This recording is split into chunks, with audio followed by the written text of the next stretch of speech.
이 가방 보신 적 있으신가요? 들고 다니는 분들이 종종 보여서 유행하는 브랜드 가방인 줄 알았더니 마트 굿즈라고 하더라고요.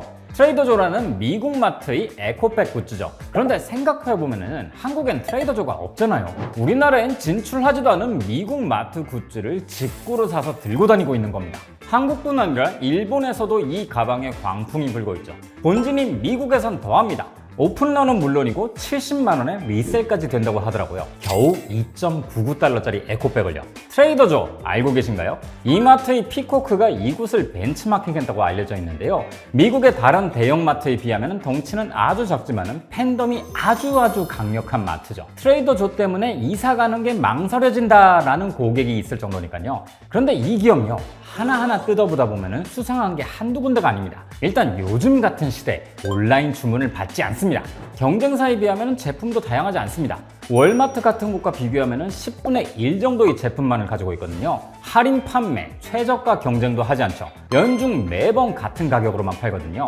예를 들어 바나나 한 개를 19센트에 팔았는데요. 이게 무려 20여 년간 유지가 됐었습니다. 작년부터 23센트로 오르긴 했지만요. 외골수도 이런 외골수가 없습니다. 이곳의 홍보는 소비자들이 자발적으로 하죠. 트레이더조에 어떤 신상품이 나왔는지를 공유하고 리뷰를 남기기도 하는데요. 여긴 대체 뭐가 특별하길래 이런 극진한 사랑을 받는 걸까요? 오늘은 이야기를 한번 해볼 겁니다. 저는 김밥이고요. 제가 오늘 떠먹여드릴 이야기, 덕질의 천국 트레이더조입니다.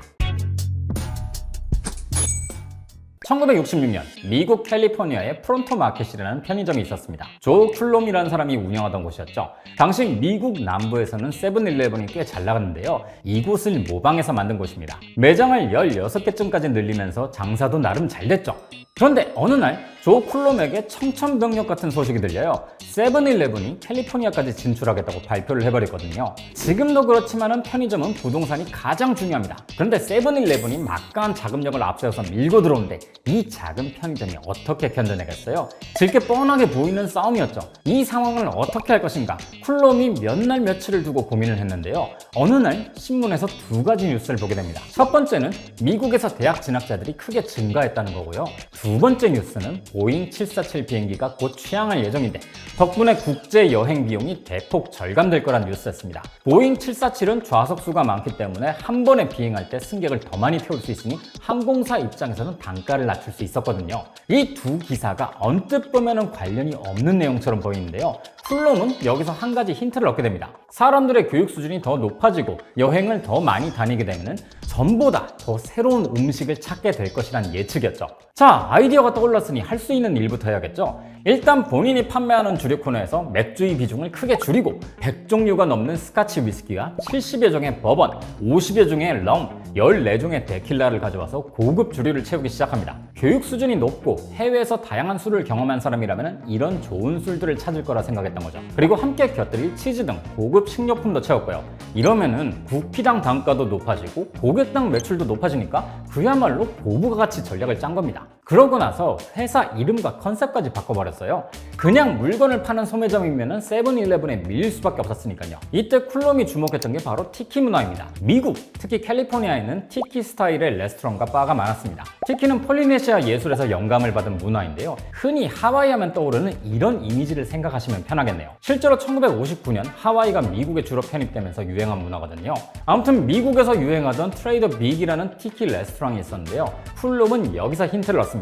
소비자들의 여행 경험이 늘어나면 이런 스타일이 계속 더 인기가 높아질 거라고 생각했던 거죠. 그리고 이렇게 이름을 정하게 됩니다. 바로 트레이더조. 1967년 LA에서 40분 정도 떨어진 도시인 패서디나에 첫 트레이더조 매장이 열립니다. 폴리네시안 스타일의 지붕을 넣고 폴리네시아 셔츠와 버뮤다 팬츠를 유니폼으로 입혔죠. 직함도 원주민, 1등 항해사, 선장으로 바꾸고 팻말과 가격표를 만드는 직원에게는 아티스트란 직함을 붙입니다. 지독한 컨셉의 마트였던 거예요. 근데 이게 나름 재밌었던 건지 장사는 꽤 잘 됐습니다. 하지만 1970년대 초 들어서 경기 침체를 맞고 베트남전이 미국 사회 전역의 이슈가 되면서요. 시장 분위기는 더 이상 이런 유쾌한 컨셉을 받아들이기 힘들어했습니다. 쿨롬에게 찾아온 두 번째 위기였죠. 그런데 이 사람이 이번에는 과학 잡지에서 힌트를 얻었어요. 여기서 본 건 유기농과 지속 가능한 식량 생산이라는 키워드였습니다. 이런 것들이 지금처럼 대단히 유행하지 않았을 때인데도 관심을 가졌던 거죠.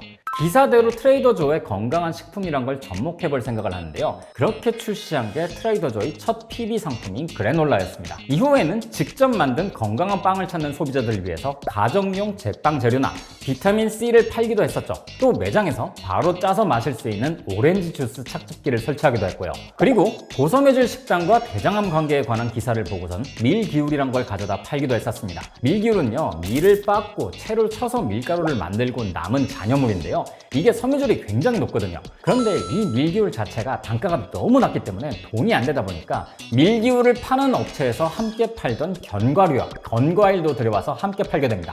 이 결정이 후에 트레이더조가 캘리포니아 최대 견과류, 건과일 소매업체가 되는 초석이 된 사건이기도 했죠. 동시에 트레이더조는 와인에도 엄청난 공을 들였습니다. 건강을 위해 좋은 음식을 챙겨 먹는 사람들은 술도 고르고 골라서 챙겨 먹을 것이란 거였죠. 실제로 트레이더조의 팬들을 만든 품목 중 하나가 바로 와인이었고요. 플롬이 이렇게 건강한 음식과 와인에 대한 지식을 쌓다 보니까 한 번은 이런 기회가 돕니다. 1976년 LA의 한 클래식 음악 라디오 채널에서 음식과 와인에 대한 1분짜리 방송을 해달라고 부탁을 받았거든요.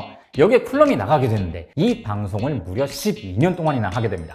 프로그램 오프닝은 항상 같았죠. 트레이더조의 쿨럼입니다. 이게 엄청난 광고 효과를 누렸습니다. 당연히 매출로도 이어졌고요. 그런데 이 라디오를 진행하는 중간에 회사를 매각하긴 했었습니다. 1979년의 일인데요. 매각을 하고도 10년이나 트레이더조의 CEO 자리에 앉아 있었긴 했었지만 어쨌든 트레이더조의 운영 방식을 바꾸지 않겠다는 조건으로 독일의 할인 마켓인 알디 노르트의 공동 창업자 테오 알브레히트에게 매각을 했고 이후에도 클롬은 트레이더조의 정체성을 확실하게 다지는 역할을 했죠. 그리고 1988년 회사를 완전히 떠나게 됩니다. 트레이더조의 이막은 이때부터 열렸죠. 이렇게 탄생 당시 이야기를 들어보면요, 아주 막 특별해 보이진 않거든요. 그럼 소비자들은 이 기업의 어떤 점에 열광한 걸까요? 일단 말씀드린 것처럼 여긴 자체 브랜드, 즉 PB 상품이 압도적으로 많습니다. PB 상품은 유통사가 상품을 기획하고 생산업체에다가 생산 의뢰를 하는 형태입니다. 그리고 그 물건을 받아서 자사 브랜드 이름을 붙여서 판매를 하죠. 보통 우리나라 대형마트에서 판매하는 제품 중에서 PB 제품 비중은 10%입니다. 미국 월마트는 20%대 정도고요. 커클랜드 시그니처로 유명한 코스트코마저 이게 30% 정도밖에 되지 않습니다. 그런데 트레이더조는 무려 80%가 넘습니다.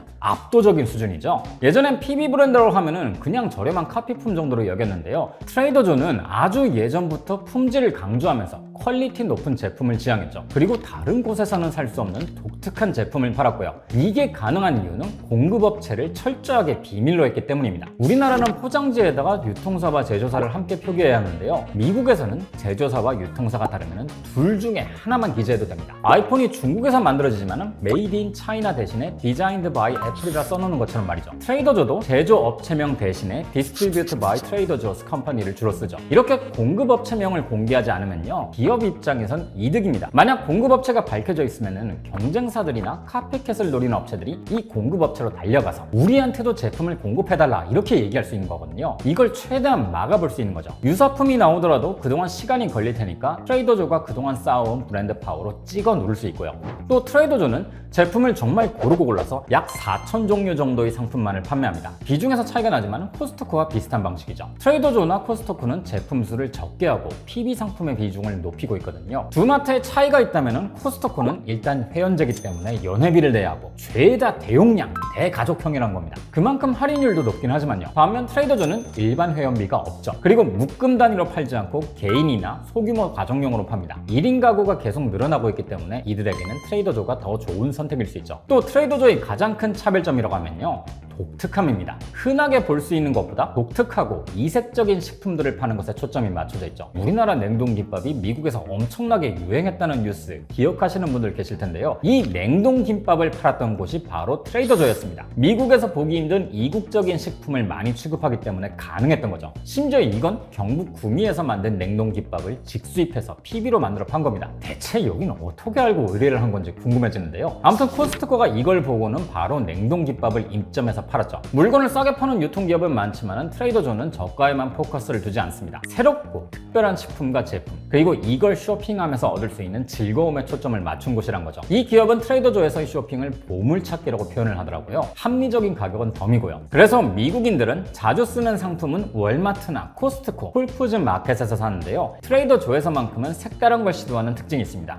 또 20세기 후반부터 불어닥친 미식 문화는 트레이더조가 추구한 방향과 완전히 맞아떨어졌죠. 로든 램지, 제이미 올리버 같은 셰프들이 나오는 프로그램과 요리 경연 프로그램의 인기가 이 트렌드에 불을 지폈거든요. 트레이더조도 이때부터 컬트적인 인기를 누렸습니다. 이 마트에서는 새롭게 시도해 볼 만한 것들이 굉장히 많았으니까요. 소비자들은요, 이번엔 대체 뭐가 있을까? 이런 마음가짐으로 트레이더조를 방문하게 됩니다. 아마 요리에 관심이 있으신 분들이라면 우리나라에서 편집샵 형태로 된 그로서리 스토어나 이색적인 향신료를 파는 곳에 가면 도파민이 확 도는 경험을 하실 텐데요. 아마 트레이더조를 즐겨 찾는 소비자들이 이런 마음이 아닐까 싶습니다. 뭐랄까요? 먹부들을 위한 디즈니랜드라 할까요? 덕분에 트레이더조는 높은 고객 충성도를 확보할 수 있었죠. 그런데 바로 이 점 때문에 트레이더조를 싫어하는 사람들도 있습니다. 이색적인 제품들이 많은 만큼 오히려 쉽게 구할 수 있는 제품들은 다른 마트에 비해서 현저하게 적으니까요. 양날의 검인 거죠. 또 여긴 온라인 배송도 하지 않습니다. 매장에서의 쇼핑 경험에 초점을 두기 때문인데요. 손가락 하나면 뭐든 구매할 수 있는 이 세상에서 온라인 플랫폼이 없는 마트라니. 트레이더조의 고집이든 디테일이든 어쨌든 시대와는 약간 동떨어진 방식인 건 맞죠. 또 독특한 제품들이 주를 이루다 보니까 주 쇼핑지가 아닌 부수적인 쇼핑지가 된다는 점도 이 기업의 단점이라면 단점입니다. 미국인들 중에서 오직 트레이더조에서만 장을 보는 사람들은 좀 드물거든요.